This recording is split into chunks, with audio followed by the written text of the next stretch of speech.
We're good? Okay. No losing pens.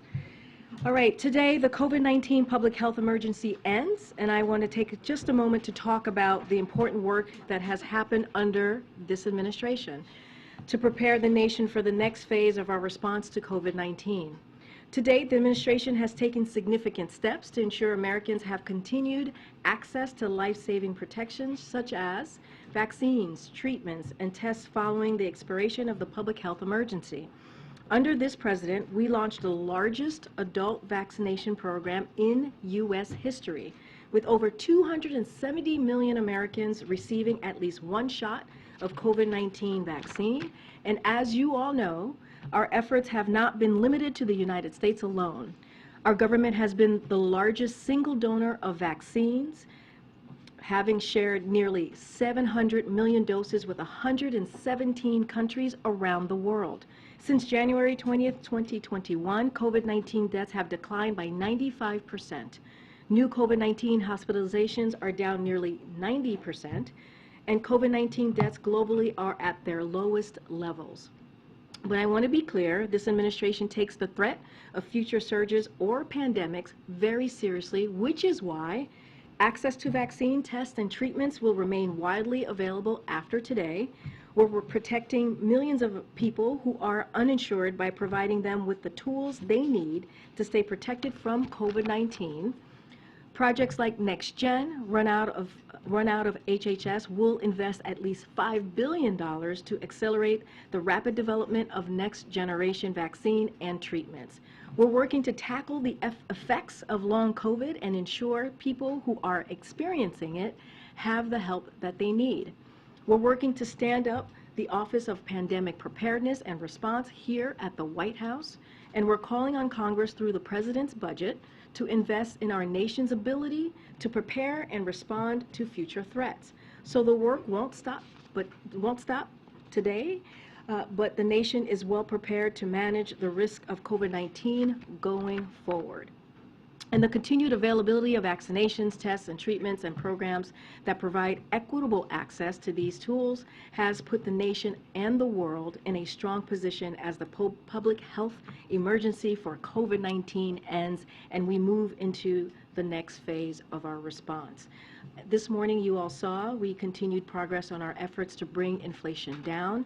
The official measure of inflation for producers of goods and services fell to 2.3%. That's the average rate of producer price inflation in 2018 and 2019, and the lowest level in more than 2 years. And it follows news we received yesterday showing that consumer inflation declined for 10 months in a row. That includes a second month of falling grocery prices. So while there is more work to do to lower costs for families, we are making important progress at a time when our job market remains historically strong. Unemployment is at its lowest level in more than 50 years. The share of working age Americans in the workforce is the highest in 15 years, and unemployment for African Americans is at the lowest that we've ever seen. Our historic recovery and falling inflation is thanks to, in part, because of the President's work and what he's done over the last 2 years, including lowering costs for prescription drugs, insulin, energy bills, and gas. With that, thank you for your time. I'd like to introduce, as we have promised, Secretary of Homeland Security, Alejandro Mayorkas, to provide you all with the update on our robust work underway as Title 42 lifts later today. Secretary, the podium is yours. Thank you very much, Karine, and good afternoon. Tonight at 11:59 p.m. Eastern Time, the pandemic-era Title 42 public health order will end. Starting at midnight, people who arrive at our southern border will be subject to our immigration enforcement authorities under Title 8 of the United States Code. Here is what that means. If anyone arrives at our southern border after midnight tonight, they will be presumed ineligible for asylum and subject to steeper consequences for unlawful entry, including a minimum 5-year ban on re-entry and potential criminal prosecution. The transition to Title 8 processing will be swift and immediate. We have surged 24,000 Border Patrol agents and officers, thousands of troops, contractors, and over 1,000 asylum officers and judges to see this through. We are clear-eyed about the challenges we are likely to face in the days and weeks ahead, and we are ready to meet them.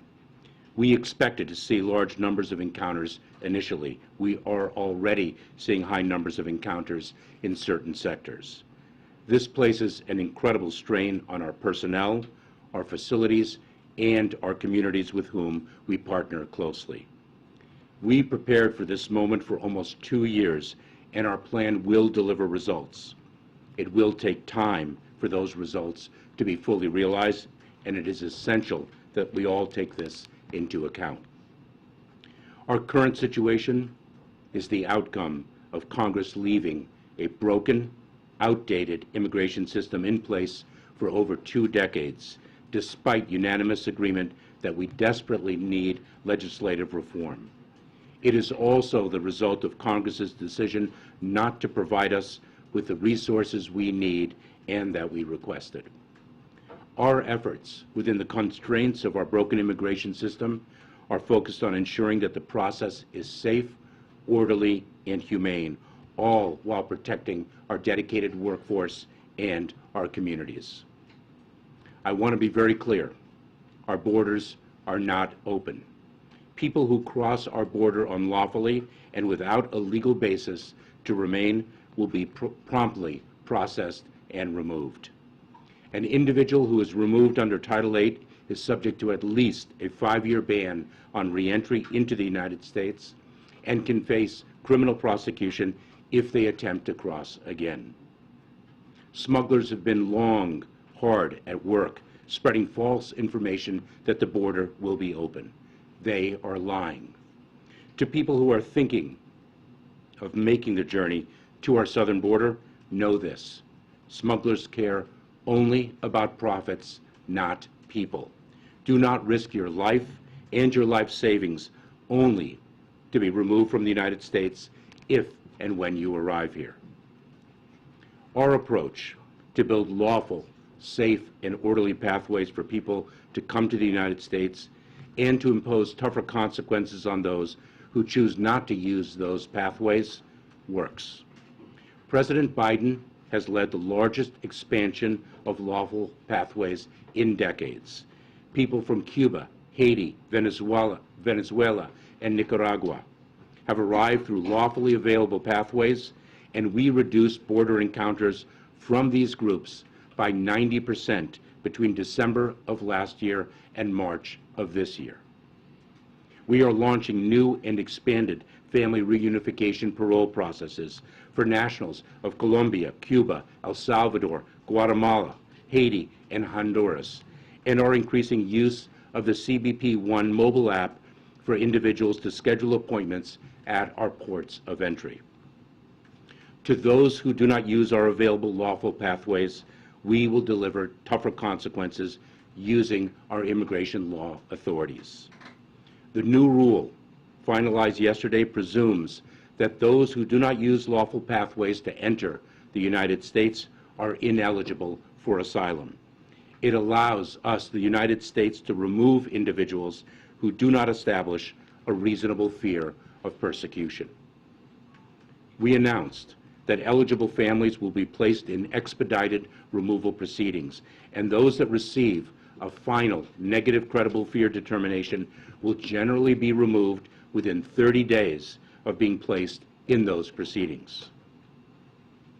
We began planning in 2021 for the end of Title 42. Just a few highlights. In addition to securing the first increase in Border Patrol agent hiring in more than a decade, we are in the process of surging personnel to the border, including over 1,400 DHS personnel, 1,000 processing coordinators, and an additional 1,500 Department of Defense personnel. We are delivering tougher consequences for unlawful entry. During the first half of this fiscal year, we returned, removed, and expelled more than 665,000 people.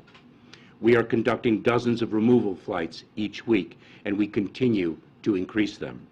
Just yesterday, we worked with the Mexican government to expel nearly 1,000 Venezuelans who did not take advantage of our available lawful pathways to enter the United States. We are bolstering the capacity of local governments and NGOs.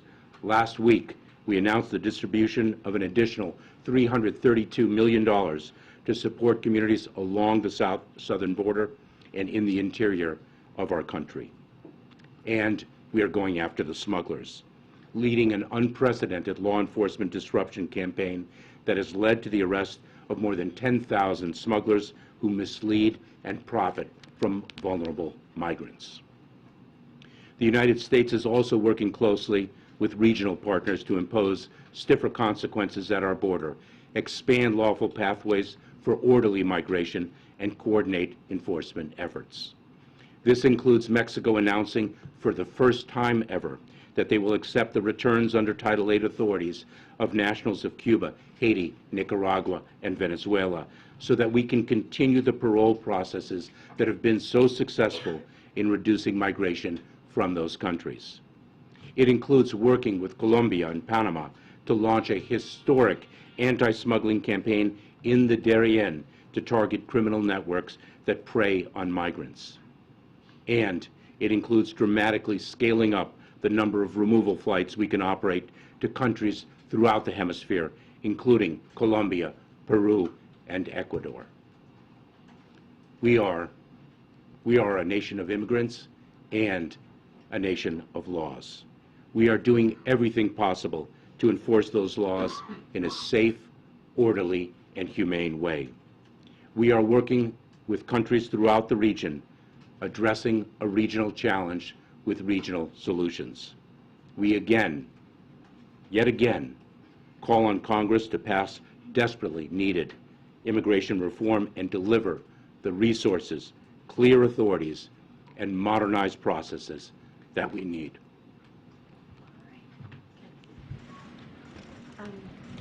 Okay, so just make sure. Hi, I'm Jean-Pierre. How you doing? Good afternoon. I have two questions. One is, how do you decide which nationalities are going to be able to use the legal pathways, for example, with the Venezuelans and the Haitians and Nicaraguans?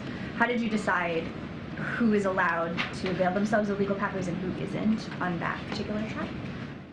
For the parole programs? Yeah. Yes. So what we did is we met the need with the parole programs. That was the demographic that was causing us the greatest challenge at our southern border, and we tailored our parole processes accordingly. So is it possible that those nationalities could shift as you see shifting nationalities at the border? So we have shifted our programs according to the needs that we need to meet. So you'll recall perhaps that in November we developed the parole process for Venezuelans. That was then the most significant challenge. We pivoted in January to not only expand the program for Venezuelans, but also expand it for Cubans, Haitians, and Nicaraguans. So we will meet the moment. And then on overcrowding, if the Border Patrol facilities are overcrowded and some migrants have to be released, does that send the very message you're trying to avoid, which is that people will be released into the interior? So I have to say two things in response. Number one, we cannot overstate the extraordinary talent and heroism of the United States Border Patrol and the personnel of the Department of Homeland Security that are managing through an extraordinary challenge and doing so successfully, number one. Number two, it is very important to understand that the great majority of people will be removed if they do not qualify for relief under the laws of the United States. Thank you very much, Secretary Mayorkas. You talked about all the personnel that you're surging to the border. You didn't mention FEMA personnel, and the mayors and county judges in border towns that we've spoken to say that what they really need is not just FEMA dollars, but FEMA personnel themselves to house and feed these migrants as your department releases them. Why not send FEMA personnel to the border the way you would in any other emergency? Well, the deployment of FEMA personnel is specific to a particular type of emergency, an emergent event. This is an ongoing challenge that, quite frankly, has vexed this country for decades because this country has been unable, Congress has been unable to pass immigration reform that everyone agrees and understands is desperately needed. We are working with an immigration system that was last reformed in the 1990s. Migration has changed dramatically since then, and we need our laws updated. So are you saying that basically your hands are tied and you can't send FEMA personnel even if you wanted to?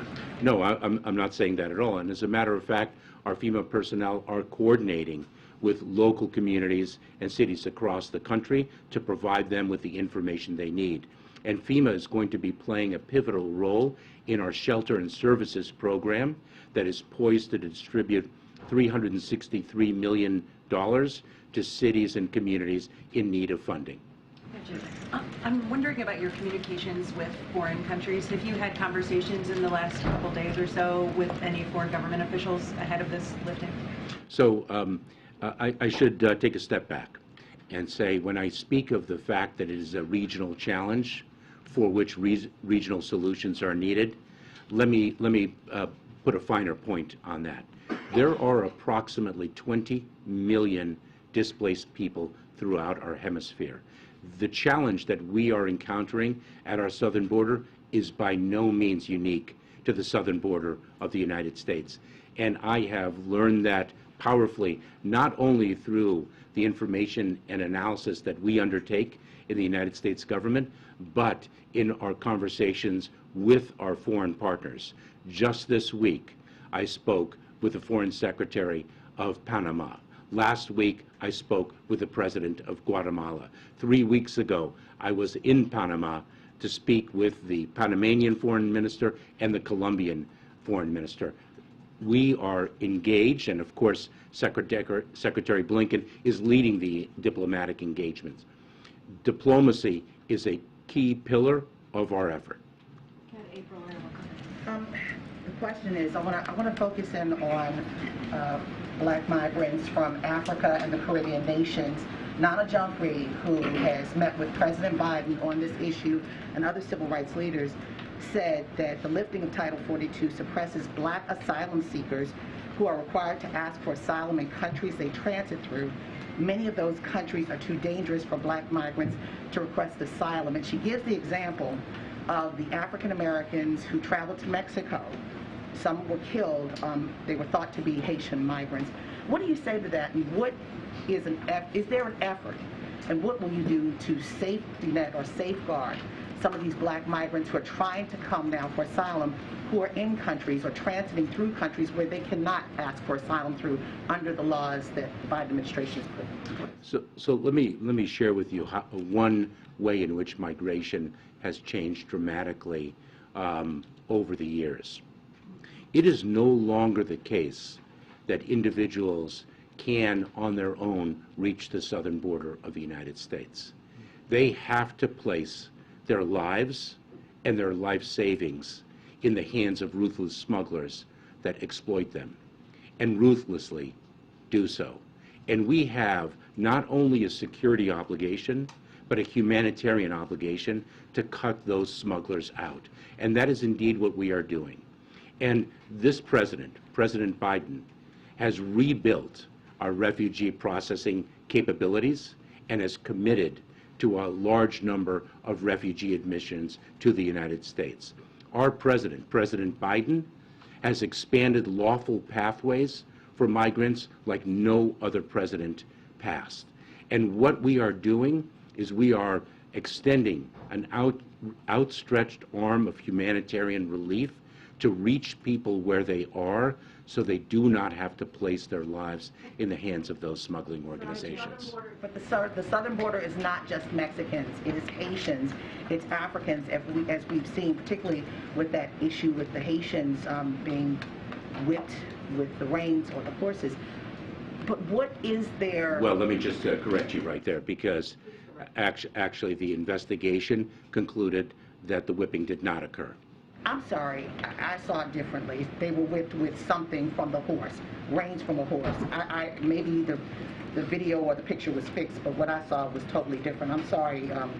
Yeah, I'm going to leave you as corrected. What happens, again, the Mexican border is not just Mexicans, it's Africans and Haitians. What is there in place, as you hear from people who are advocates for immigrants like Nana Jean-Pierre, to help those who are trying to seek asylum from places like Haiti that has gangs. They can't even have an election because the atrocities there are just so great. So a few responses. Number one, we have set up the CBP One app to enable people to make appointments and arrive at ports of entry safely if they qualify for exceptions under the Public Health Authority of Title 42, which of course is set to expire at 11:59 p.m. We have admitted approximately 740 people through that CBP One app per day. The majority of the individuals admitted have been Haitian. We are expanding that CBP One app to reach as many as 1,000 people a day.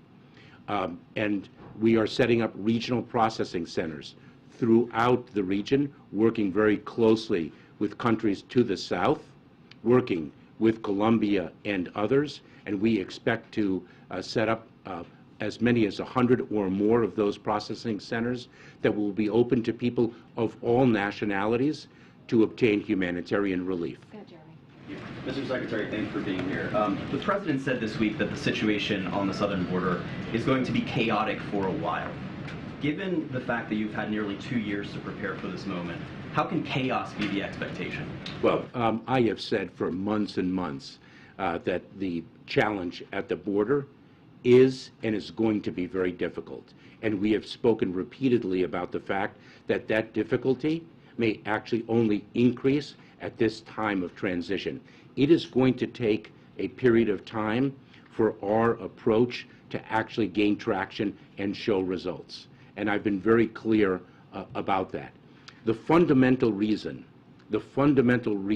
why we have a challenge at our border, and we've had this challenge many a time before, is because we are working within the constraints of a fundamentally broken immigration system, and we also are operating on resources that are far less than those that we need and that we've requested. Some of the measures that you have been talking about to put in place to mitigate this surge, some of those aren't even in place yet. It wasn't until 2 weeks ago that you announced these plans to open these regional processing centers. As far as I'm aware, they're not open yet. Of the 1,500 troops that the President deployed, only 550 are actually on the ground.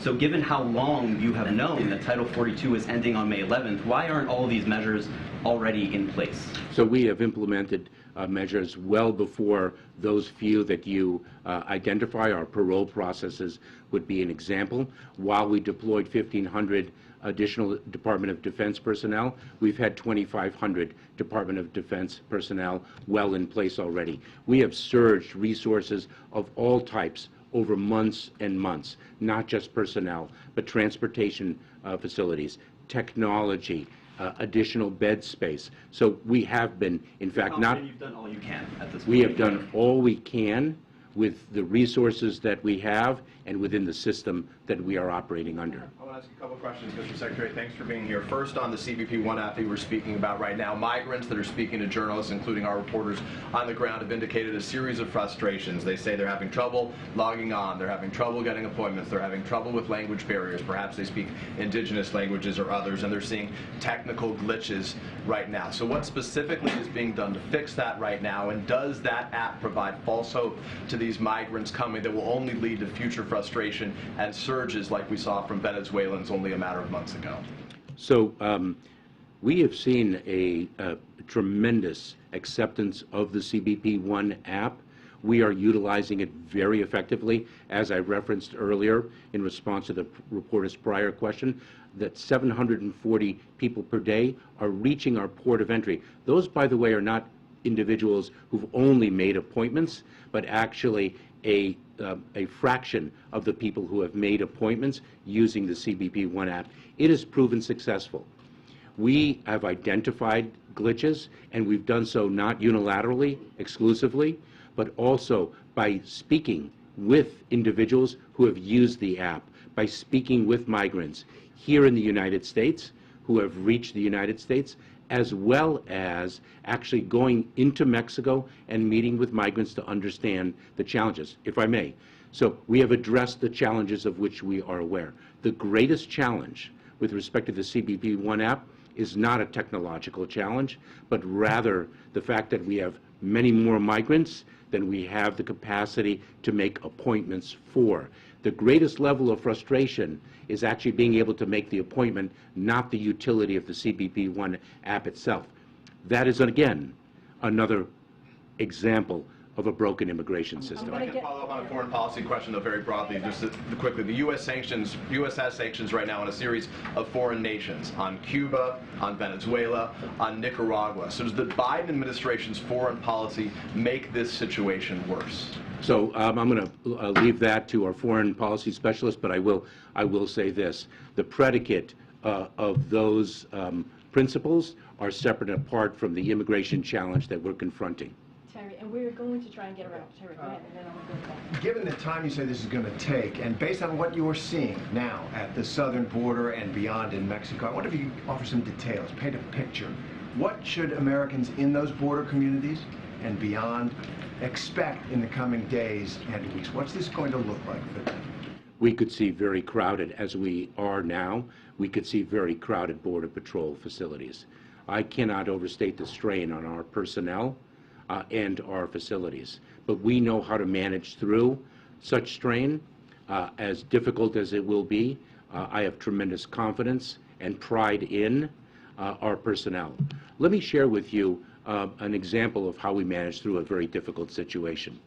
In El Paso, Texas, we saw individuals on the street.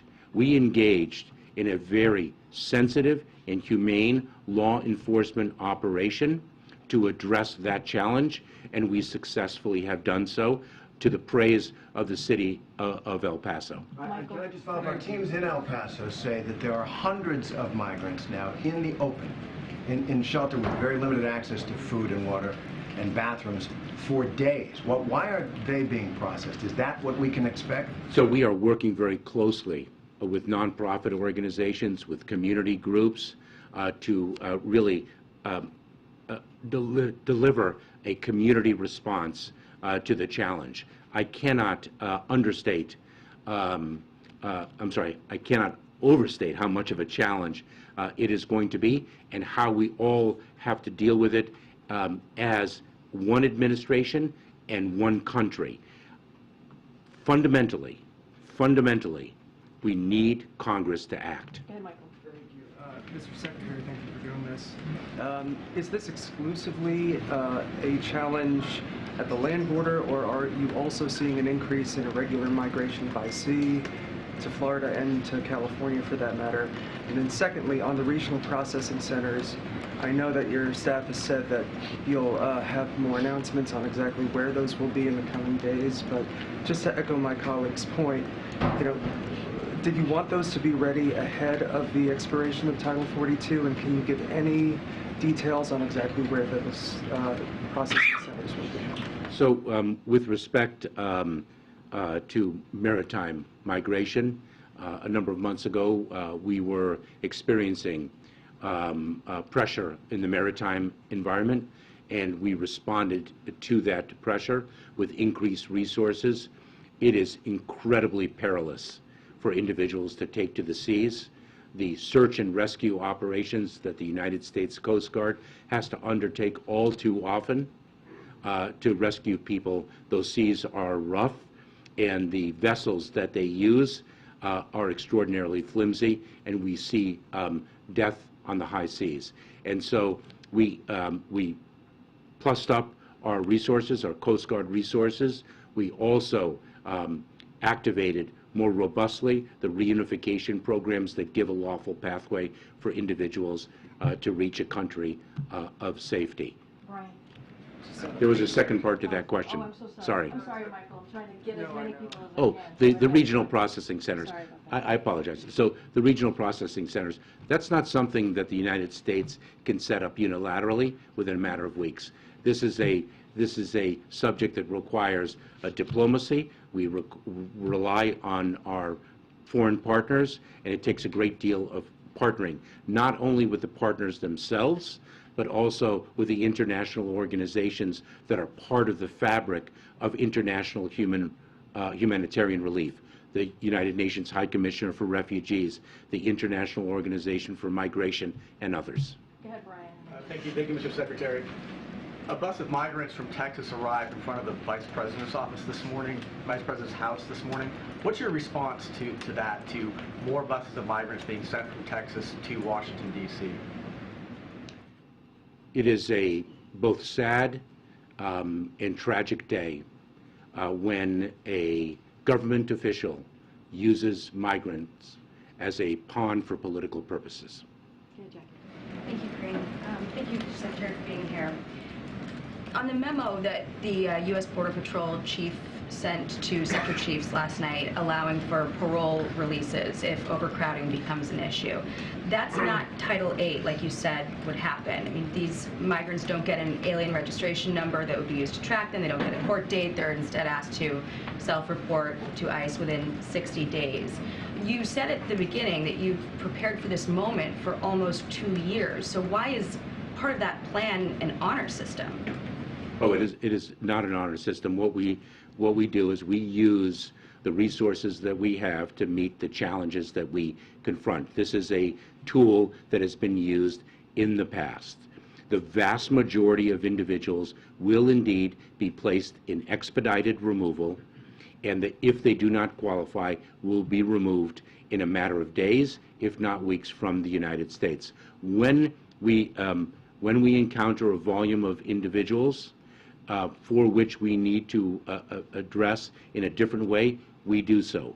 If those individuals do not honor their commitment to surrender to an immigration and customs enforcement officer to be able to be placed in enforcement proceedings, they are a subject of our apprehension efforts. You said that it would be a fraction of migrants that this happens with. How many is a fraction when you've had almost 6 million illegal crossings under this administration? We, last year, removed, returned, and expelled approximately 1.4 million individuals. That is the most in any one year. Will you be on shaky legal ground, though, with mass releases?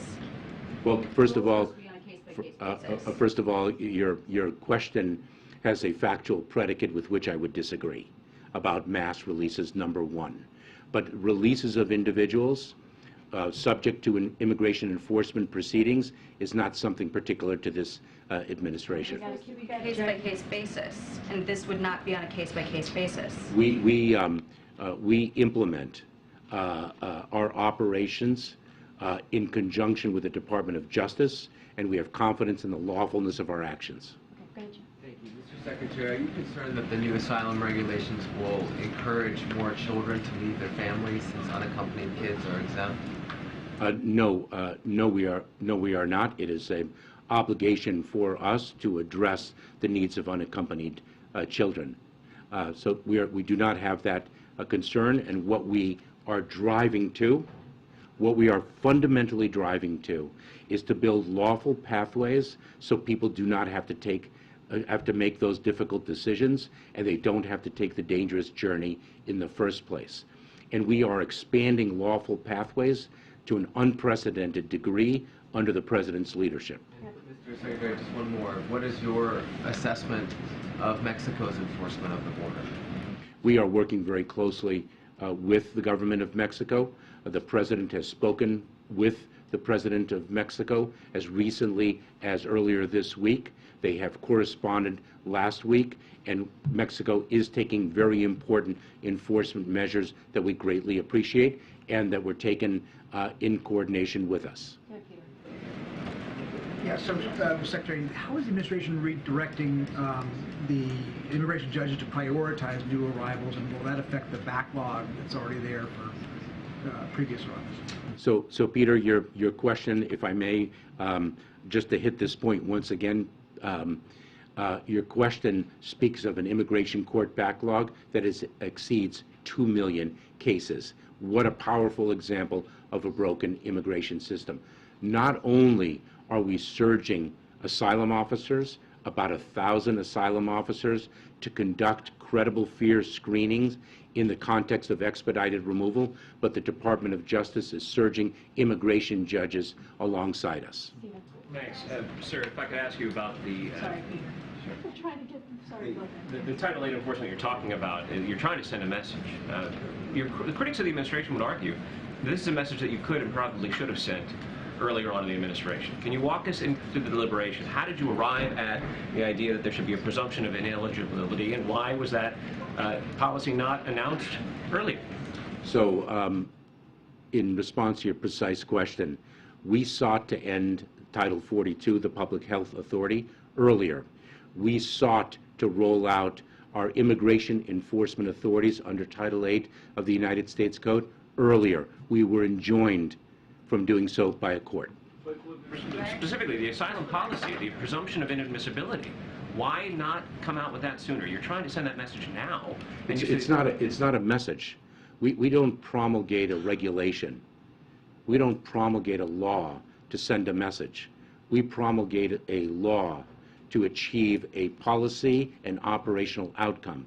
And the outcome that we seek to achieve through this regulation is to incentivize people to take the lawful pathways and disincentivize them to place their lives in the hands of ruthless smugglers. It's on the screen behind you as deterrence. New regulation directing migrants. That's not a message. That's an impact on human behavior. Okay, we got to go ahead. I'll go to that. Thank you. Thank you, Secretary. First, have you ruled out family detention as an option? And then two, you said that you have many more migrants than you have appointments for. So is there any effort to try to expand the appointments, and do you have numbers for how many appointments are confirmed per day? So we are indeed expanding the use of CBP One app from approximately 740 arrivals at our ports of entry along the southern border to 1,000 a day. And we are exploring what other capabilities we can add to that. And the first part of your question was family detention. This administration ended family detention in March of 2021. So you're not going to bring it back at all? We've made it clear that families who are in immigration enforcement proceedings, including in expedited removal proceedings, a more accelerated immigration enforcement process, will be on alternatives to detention. The conditions of alternatives to detention may be increased as the situation warrants. To what? So, for example, we could place heads of household under curfews so that we are better able to monitor their activities and I should say their compliance with our restrictions and obligations to appear in court. Go ahead.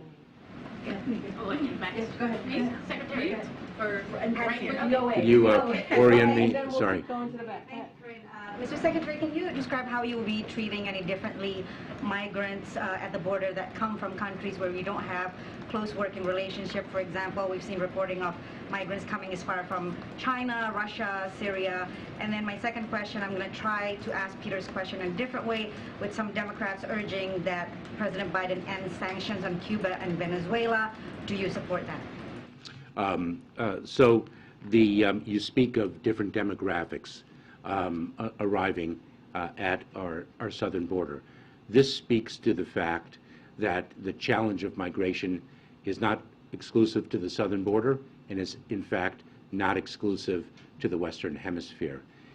We are seeing a global displacement of people that is the greatest since at least World War II. The challenge of encountering individuals from countries that are to which it's not easy to remove people has been a long-standing challenge that our immigration laws have run into. So what do you do with those people actually now? Like people who are coming from Russia and China and so on. What do you do with them? So we place them in immigration enforcement proceedings, and if they make a claim for relief, we adjudicate those claims. And if, in fact, those claims are granted, then they have, under our laws, a basis on which to stay in the United States. If they do not, then we work with foreign governments to address the enforcement actions that we think are appropriate. For ending sanctions, sir? That is a little bit outside the remit of today's discussion. Secretary, thank you. So you're talking about Congress needing to act on this. Any reaction to the immigration package that House Republicans are looking to vote on today? And second question on the processing centers, was it a mistake to not have them ready to prevent a surge?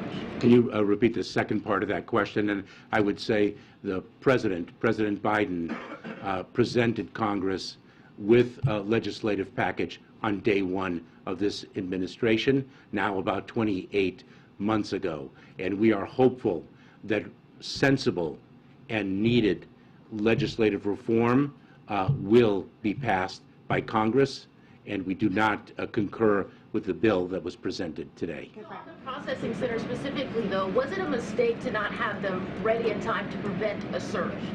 As I have said, the development of those processing centers is a complex undertaking that requires the work of our foreign partners, international organizations, and the like, and we've moved very swiftly. Thank you, Karine. Thank you, Secretary. Republicans repeatedly seek to paint the administration as being unable to secure the border. I wanted to ask, do you see this as a test? Does the administration see this as a test, or possibly an opportunity to show the American people that the administration does have the ability to manage the border under difficult circumstances? We view this as a challenge that we will meet. May I also ask, in regards to the overcrowding and some of these difficult conditions, how long are we talking that this chaoticness will be? Are we talking weeks, months, years before things take traction and you get more of a handle on it? We are working as hard as we can to make sure that that time it takes is as little as possible. Let me say an additional thing in response to your first question. This is a challenge, and we're going to meet this challenge. We're going to meet it within a broken immigration system while adhering to our values.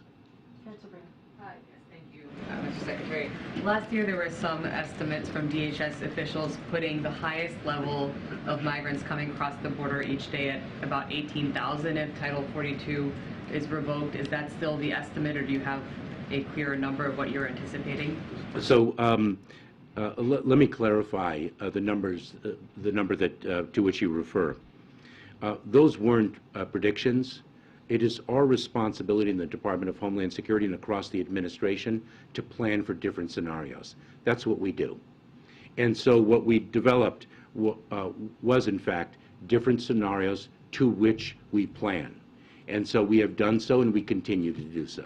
And then, you've talked about this being a challenging transition period, but how long do you expect a potential surge to last? Are we talking weeks, months, longer? We have confidence in the approach that we are taking, which is to really present lawful pathways for individuals to take advantage of and to disincentivize individuals from really placing their lives in the hands of smugglers. And let me share with you that the parole processes that we announced and implemented on January 5th for Cubans, Haitians, Nicaraguans, and Venezuelans are a proof point of the success of our approach. We saw a tremendous demand to access those lawful pathways, and we saw over a 90% drop in the number of encounters of individuals from those 4 countries at our southern border, and we saw that very, very quickly. Okay, a couple more. Go ahead, Phil. Republicans have challenged you on this point on Capitol Hill, and I wanted to give you an opportunity to respond. They point to Border Patrol's own numbers, which show that going back to October of last year, there were more than 1 million apprehensions, but then there were also more than 530,000 gotaways. That's roughly the size of the population of the city of Baltimore. How can you say that the border is not open? So we removed, returned, and expelled 1.4 million people last year. Ask those 1.4 million people if they think the border is open. Our apprehension rate at the border is consistent with the apprehension rate in prior years. And then in El Paso, they've declared thanks to the extraordinary work of the United States Border Patrol. Thank you. And in El Paso, they've declared a state of emergency, but we've also seen this in other cities like New York and Chicago. I'm wondering, while so much of the focus is on the southern border itself, can you tell us more about the steps that DHS is taking to support those cities elsewhere, as this surge affects not just that geography, but other cities and states across the country? I would say a number of things. Number one, we're grateful to Leader Schumer and Congress for the Emergency Food and Shelter Program funding in the omnibus this past December of $800 million. That's a significant increase over the prior year's funding of $150 million. We're working very closely with cities and communities along the border and in the interior of the United States. We need the system fixed. Thank you, Mr. Secretary. Back to the question of mass releases. I know you've pushed back against that, but the Florida Attorney General has filed a lawsuit against you, alleging that you are about to conduct a policy of mass releases with the news that was released yesterday. What's your response to that, and more broadly, what's your message to the judicial branch, who is playing a role in this process as well? Well, I don't send messages to the judicial branch. The judges make the decisions that they believe are warranted under the facts and laws before them. But I will say this: it is interesting to see some of the tools that we employ that are successful or operationally needed to be challenged in the courts. So, for example, the parole process that we announced and implemented on January 5th for Cubans, Haitians, Nicaraguans, and Venezuelans. Immediately, that demonstrated a reduction in the number of those individuals arriving at our southern border of over 95%, and yet it's been challenged in a court. And so our parole authority, when we use it to release a fraction of the people whom we encounter, and that is challenged, I question the motives of the plaintiffs. Thanks, Karine. Following up on the emergency food and shelter program that you just mentioned, groups in El Paso that are helping to feed and house this influx of migrants, they say this program has a problem in that the funding can only be used to help migrants who have encountered DHS and been processed. Is that requirement realistic to the situation that these communities are facing?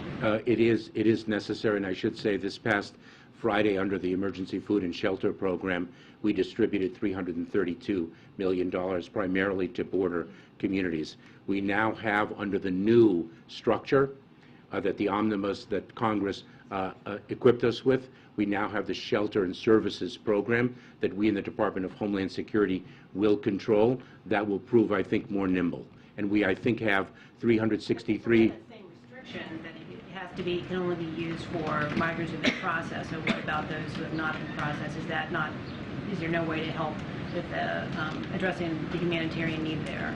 So just to finish my thought, I think we have about $363 million to distribute through the Shelter and Services Program, and I believe that non-governmental organizations in the cities address the needs of individuals who have not been processed.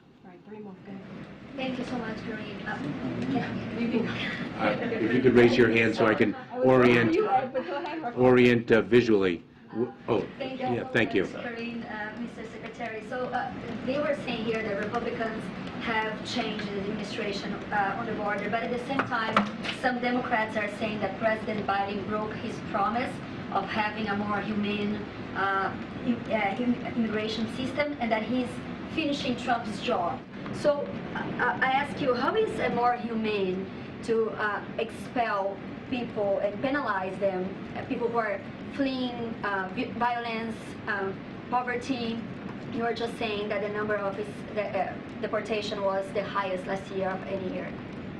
So let me just, the words have legal significance. So an expulsion is what happens under the Public Health Authority of Title 42. We sought to end the application of Title 42 some time ago. This administration stands markedly different than the prior administration. Markedly different. We have, in fact, a family reunification task force that has now reunified, I think, more than 700 families that were cruelly separated. We have, by the prior administration, we have rescinded the public charge rule that punishes individuals who've migrated to the United States just for accessing public resources to which they are entitled. We have granted temporary protected status to quite a number of countries. This president has led the unprecedented expansion of lawful pathways. We stand markedly different than the prior administration. We do not resemble it at all. What we do, and by the way, we have rebuilt an asylum system that was dismantled in the prior administration. We have resumed refugee processing all around the world, and these regional processing centers are going to accelerate the, pardon me, the refugee process in an unprecedented way. We are a nation of immigrants, and we are a nation of laws. And those laws provide that if one qualifies for humanitarian relief, then one has established a basis to remain in the United States. And if one has not, then one is to be removed. And that is exactly what is going to happen. We gotta go. You talked about cost. What's the rough cost to American taxpayers since the roughly 4 million people have come into this country illegally since January of 2021, as those people show up at community hospitals, as they enter the school system, as they get other government help? Do you have a taxpayer cost? Let me turn that question around a little bit, because I'm going to turn it around to match the question that an international partner asked of me. And the question that the international partner asked of me is, what is the economic cost of your broken immigration system? Since there are businesses around this country that are desperate for workers, there are desperate workers looking for jobs, desperate workers in foreign countries that are looking for jobs in the United States where they can earn money lawfully and send much needed remittances back home. What is the cost of a broken immigration system? That is the question that I am asked, and that is the question that I pose to Congress, because it is extraordinary. But do you have a cost that the taxpayers are paying now? I believe I have addressed your question. Final two. I wanted to ask one more on the regional processing centers. I know you said it takes a ton of coordination, but can you give any more detail as to what's standing in between these actually being set up? Is it a personnel thing? Is it a matter of nailing down location, working out agreements with international partners? Just a little bit more on that. Yes. Yes. Okay. Yes, there are a lot of moving pieces. Thank you. Thank you, Karine. So I just wanted to ask about messaging, because for years the administration has said that the border is closed and migrant crossings continue to notch records, and you just said that your message to migrants who are traveling unlawfully is do not spend your life savings coming here only to be apprehended if and when you arrive here. But I'm wondering what you think it will take for that message to land. The question is a very important one because it speaks of two things. One is, of course, the efforts we make, but the second is a phenomenon that we are confronting, and that is the smuggling organizations that spread disinformation to vulnerable migrants. They lie to migrants, and as a matter of fact, when I was in Panama, speaking to my counterpart, the Foreign Secretary in Panama, and the Minister of Security, they were speaking of the fact that smugglers in that region of the world, before the migrants enter the Darien, an incredibly treacherous terrain, they are deceived into thinking that they are going to be on a 2-day tour. And so the smuggling organizations prey on the vulnerability of migrants and exploit that vulnerability solely for profit. We are communicating to migrants in country to communicate the truth, the dangers of the journey, the exploitation of the smugglers. And just yesterday we announced an extraordinary digital campaign to amplify that messaging, which is so vital. Final question right there. I was wondering if you could put some specifics on this plan. Let's say Border Patrol catches 10,000 migrants tomorrow.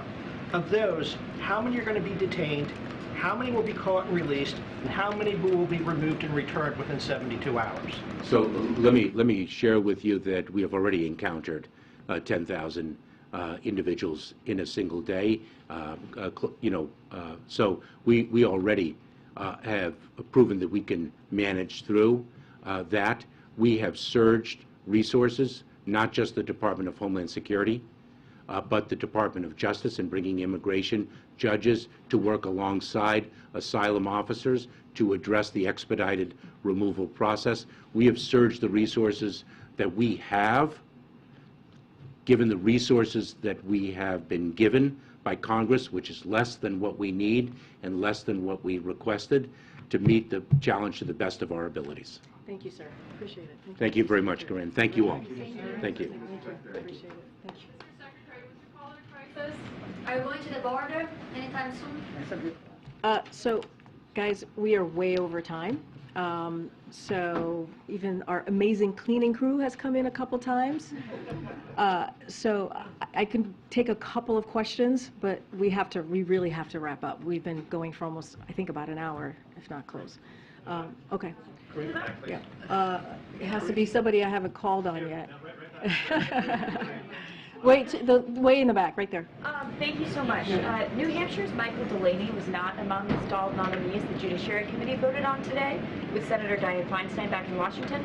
Does President Biden still support him among apparent concerns from some Democrats, and what is the White House doing to get him over the finish line? So look, we take our nominees very seriously. The President clearly puts forth nominees that he believes are ready and equipped for the job. And so, of course, we're always going to be make sure that we do everything that we can, having conversations with the senators and their staff to try to move our nominees through. So we are committed for certain. You had another question in there. And then you mentioned Senator Feinstein. We're glad to see her back. As you know, she is a longtime friend of the president, and he's been wishing her a speedy recovery, and it's glad to see her back in the Senate. And I'll leave that there. I'm trying to figure out who. Go ahead. Has the president reached out to Senator Manchin after he said he'll vote against the EPA nominees, or what's the plan to get these nominees through if not? So look, I don't have anything more to say than what I shared yesterday on Senator Manchin's comments. Look, Senator Manchin is a friend. We've been able to do really move forward some historic pieces of legislation with Senator Manchin, including the Inflation Reduction Act and other bipartisan infrastructure bills and law now and other pieces of legislation. So we are going to continue to have conversations with him. We're going to continue to have a good relationship. I just don't have anything more than what I shared yesterday. Go ahead, Ariel. Thank you so much. Can you update us on the talks about the debt ceiling? And related to this, Donald Trump yesterday said that Republicans should actually trigger a default if they don't get spending cuts. Does that make a default more likely? So look, I would remind you all what he said in 2019. And first, I got to be super, super careful. Let me just say that first. We respect the rule of law. He is we know, presidential candidate. But what I will say more broadly and focus on what he said in 2019, how, paraphrasing here, how defaulting is not something that we should be doing. And so the question is, what has changed? What has changed now from 2019 to today? Look, we've been very clear that Congress needs to do their job. They must do their job. It's their constitutional duty to get this done. We've done it 3 times under the last administration. We've done it 78 times since 1960. But also, like I said, I want to be very careful because he is a presidential candidate. But I can speak to 2019 and his comments about the importance of making sure that we do not default and we're not a deadbeat nation. Okay, let me see. Go ahead, America. I haven't called. Thank you. Thank you, Karine. I have another question on the situation at the southern border. So even ahead of the chaos of this week, morale amongst Border Patrol agents is low. They've been through a lot with the ongoing surge of people coming across the border. And according to the acting deputy commissioner of the CBP, 36 agents died by suicide in the last 3 years alone. So what is President Biden doing to show America's frontline police that he hears them and that he cares about the unprecedented issues they're facing? And so, look, our hearts go out to those families of those law enforcement members who, as you just stated, took their lives.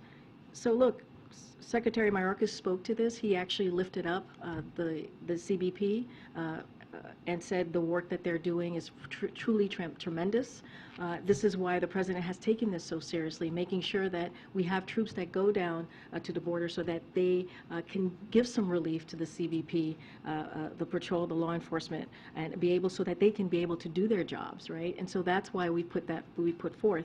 And what we have seen on our end is you've seen House Republicans who have voted to fire 2,000 law enforcement. Those same CBP members, they voted to fire at least 2,000, voted against giving resources for folks who are at the border, for DHS, for these law enforcement officers. And so the President is doing everything that he can with the tools that he has in front of him. That's why he asked Congress on his first day, please, we have a comprehensive plan in front of you. We want you to take a look at this. We want to fix a system that has been broken for decades. You heard the Secretary said since 1990s. And so it is time to get to work. The President is doing everything that he can. We understand there is a challenge at the border, but we are going to continue to put forth a robust multi-agency process to deal with an issue that has been around for decades and decades. See who I have not called. Go ahead, Karen. Do you have updates on when the President and congressional leaders will meet tomorrow? How much time the President's allotting for that meeting? And can you give us an update on the staff meetings that took place since that principals meeting? So and how would you care? Absolutely. So I don't have any updates for you yet for tomorrow. As you know, the President asked the four leaders, the congressional leaders, to come together again tomorrow to follow up on a conversation that they had just a couple of days ago. As you know, we don't read out private conversations, and we certainly don't negotiate in public, but I can confirm, as you all have been reporting, that the staff met yesterday to follow up on the conversation, to talk about congressional leaders, the four congressional leaders and how they saw moving forward on budget and spending. That's regular order. That is something that has been done year after year to talk about appropriations. And so the staff are meeting again today, and don't have anything further beyond that, but certainly we will share once we have a time and more information and logistics to share on tomorrow's meeting. On the visit of the Spanish President tomorrow, is there a 2-and-2 press conference that's been added for that? I don't have a press conference to read out to you. As you know, the President is very much looking forward to speaking with the leader. I just don't have anything more to share. I'm sure NSC will be holding some sort of background call and more information to share with all of you. Okay, I'm going to take one more. Go ahead, Courtney. I'm just trying to call, guys. I'm trying to call on people that I have not called on today. So go ahead, Courtney. You started at the top talking about the end of the COVID emergency. Have you, at this point, or has the President put in place a plan for the White House pandemic team? I know you don't have a pandemic preparedness office up yet. Dr. Jha hasn't said if he's leaving, but I know his team is unwinding. Dr. Walensky's leaving. Can you talk a little bit about the leadership that's going to be in charge of COVID moving forward, especially if the tools that we have that you've been discussing don't work at a certain point or don't work as well? So I don't have anything to share. I know you just asked me about the COVID team. We did, as I mentioned at the top, we do have an Office of Pandemic Preparedness, as I've mentioned multiple times. It was in the omnibus budget package for fiscal year 2023. So Congress called on us to establish this office. So we're working through that, and once we have more information, we will share that with all of you. I will be back tomorrow, everybody, and then we'll take more information. I'll be back tomorrow, guys. Thanks, everybody.